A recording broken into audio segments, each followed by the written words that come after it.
అయితే నేను లాస్ట్ వీడియోలో పెట్టాను కదా, బోనం అయితే రెడీ అయిపోయింది. లాస్ట్ వీడియో చూడని వాళ్ళు కింద నేను ట్యాగ్ చేస్తాను, చూసేయండి.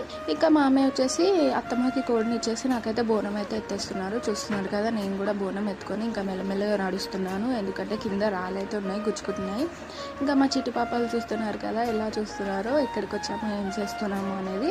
ఇంకా మేమైతే లోపలికి గుడికి వచ్చేసి ఇంకా ప్రదక్షిణాలు అయితే చేసి లోపలికి అయితే వెళ్ళాము. ఇంకా మేము నార్మల్ డేస్లో అయితే వచ్చాము. ఇంకా పండుగ టైం అలా సీజన్ టైంకి వస్తే మాత్రం అస్సలు ఇంత ఖాళీగా ఉండదు, ఫుల్ అంటే ఫుల్ రష్ ఉంటుంది. ఇంకా చాలా బాగా జరుగుతుంది ఇక్కడ జాతర అయితే.